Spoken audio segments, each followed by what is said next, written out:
श्री स्वामी समर्थ.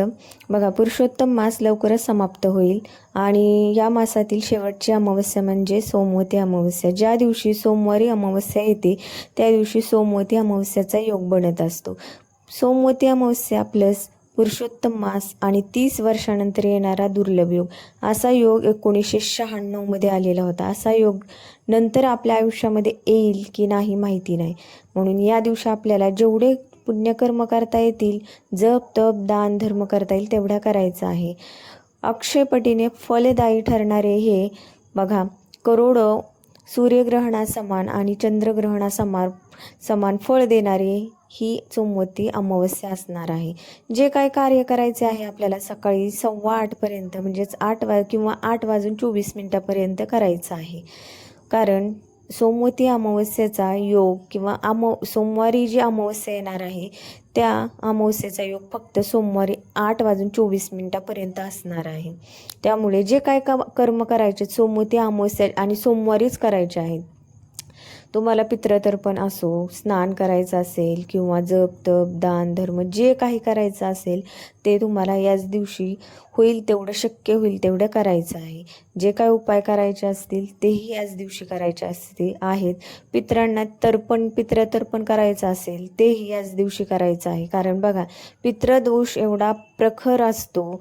जेव्हा आपल्या घरातील किंवा आपण जेव्हा वाईट कर्म जास्त करतो किंवा वाईट कृत्य करतो तेव्हा आपले पितृ नाराज होतात आणि त्याचा दोष पूर्ण कुटुंबावर, पूर्ण वंशावळीवर. त्यामुळे या दिवशी आपल्याला पितृतर्पण करायचे असते, जेणेकरून आपले पितृ आपल्यावर कृपा करतील आणि त्यांची कृपा आपल्यावर शेवटपर्यंत बनून राहील. तर बघा, याच दिवशी मिथुन संक्रांती आहे. तर बघा, जेव्हा सूर्यदेव प्रत्येक राशीतून प्रवेश करत असतात तेव्हा प्रत्येक राशीत जेव्हा जातात तेव्हा संक्रांतीचा योग तयार होतो. पण अधिक महिन्यात कोणत्याही प्रकारची संक्रांती येत नाही, कारण तो अधिकाचा महिना आहे. पण बघा, आता ज्या दिवशी अमावस्या आहे त्याच दिवशी मिथुन संक्रांतीचा सुद्धा योग आलेला आहे.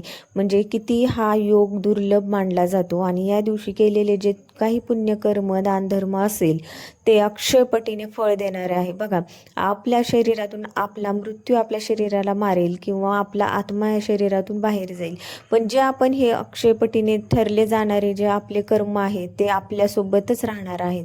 आपल्या प्रत्येक जन्मासोबत हे सोबत येणार आहे. त्यामुळे हे खूप महत्त्वाचं आहे.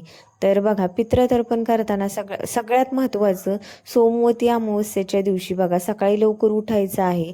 होईल तेवढं सूर्योदयाच्या आधीच उठा. कारण बघा, सोमवती अमावस्येचा योग फक्त 8 वाजून 24 मिनिटापर्यंतच असणार आहे. त्यामुळे सकाळी ब्रह्ममुहूर्तात उठलं तरी अतिशय उत्तम आहे.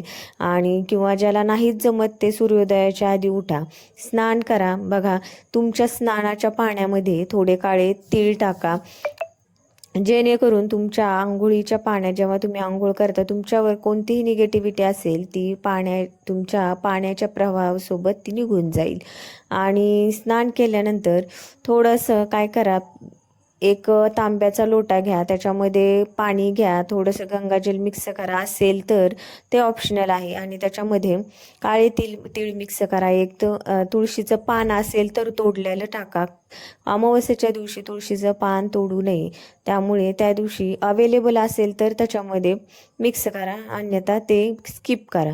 आणि त्यानंतर गीतेचा 8वा अध्याय आपल्याला रीड करायचा आहे.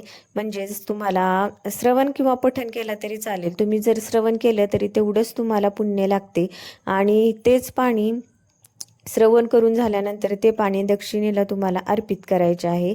आणि पितृदेवाला म्हणायचे आहे, हे भगवंत, हे पितृदेवांनो, मी तुमच्यासाठी हा गीतेचा 8वा अध्याय वाचला आहे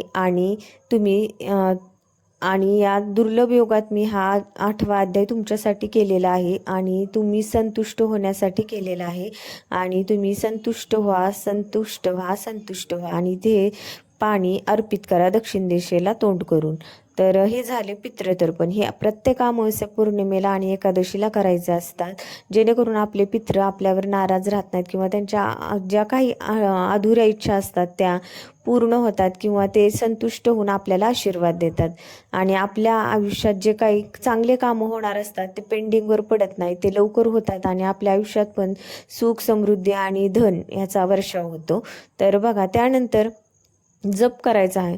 दिवसभर तुम्ही जप केला तरी चालेल बघा. सतत सतत तुम्हाला असं नाही आहे की आसनावर बसूनच तुम्हाला 24 तास जप करायचा आहे. तुम्ही कोणतंही काम करत करत तुमच्या आवडीचा जप करू शकता. श्री स्वामी समर्थ असेल, कुणाला राम राम आवडत असेल किंवा कृष्ण कृष्ण राम कृष्ण हरी कोणत्याही देवाचा जप करायचा आहे किंवा आवडत असेल तर तुम्ही करू शकता.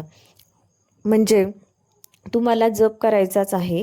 तर बघा, या दिवशी जेवढा काही तुम्ही जप तप दान धर्म करणार आहात ते त्याचे तुम्हाला अक्षयपटीने फळ प्राप्त होणार आहे. त्यामुळे हा दिवस खाली जाऊ द्यायचा नाही. त्यानंतर सगळ्यात महत्त्वाचं, तुम्हाला सकाळी सकाळी पिंपळाच्या झाडाला तुम्हाला पाणी घालायचं आहे. बघा, या वृक्षामध्ये अमावस्या पौर्णिमेच्या दिवशी तिन्ही देव त्याच्यामध्ये वास करतात. ब्रह्म, विष्णू, महेश आणि लक्ष्मीचा वास देखील त्याच्यामध्ये असतो. त्यामुळे सकाळी तुम्हाला पाणी घालायचं आहे.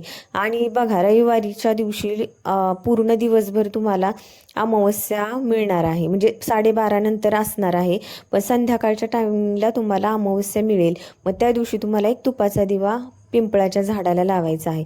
आयुष्यातील कितीही खडतर दारिद्र्य असो, तुमच्या आयुष्यातील खडतर दारिद्र्य असेल, कितीही साता जन्माचा असेल आणि घरात पैशाचा वावर कमी असेल, लक्ष्मी प्राप्ती होत नसेल, तर हा उपाय अतिशय अतिशय अतिशय उत्तम आहे. त्यामुळे हा उपाय नक्की करा. त्यानंतर आता दुसराही उपाय तुमची गरिबी मिटवण्यासाठीच आहे. संध्याकाळी तुळशीला तुम्हाला एक तुपाचा दिवा लावायचा आहे आणि 108 प्रदक्षिणा घालायचा आहे. जेणेकरून हा उपाय केल्याने आयुष्यातील सगळे दारिद्र्य नष्ट होतात, तुळशीचा उपाय केल्यामुळे. त्यामुळे नक्की करा, ठीक आहे. तर बघा, हे सगळे उपाय तुम्ही करायचे आहेत. आता बघा, हा खूप अत्यंत 30 वर्षानंतर येणारा दुर्लभ योग आहे. असा योग आपल्या आयुष्यात परत येईल की नाही माहिती नाही, किंवा आपण 30 वर्षानंतर हयात असो किंवा नसो. त्यामुळे आपल्याला हे उपाय करून आपलं जीवन सुखमय. आणि बघा, ज्या व्यक्तीला सांसारिक किंवा आध्यात्मिकरित्या सगळीच प्रगती पाहिजे असते, सांसारिक माणसाला सांसारिक, आध्यात्मिक ज्याला पाहिजे आध्यात्मिक, किंवा दोन्ही पाहिजे असेल तर दोन्ही पण मिळू शकते. त्यामुळे हा उपाय करू शकता तुम्ही. आणि बघा, हा दुर्लभ योग असल्यामुळे हे उपाय तुम्हाला 100% नक्की करायचे आहेत. जेणेकरून आपल्या आयुष्यातले दुःख, कष्ट, सगळे दारिद्र्य सगळे नष्ट होईल आणि आपल्या पण आयुष्यामध्ये सुख, समृद्धी, धन, संपदा, लक्ष्मी प्राप्ती आपल्या पण आयुष्यामध्ये वास करेल, नांदेल.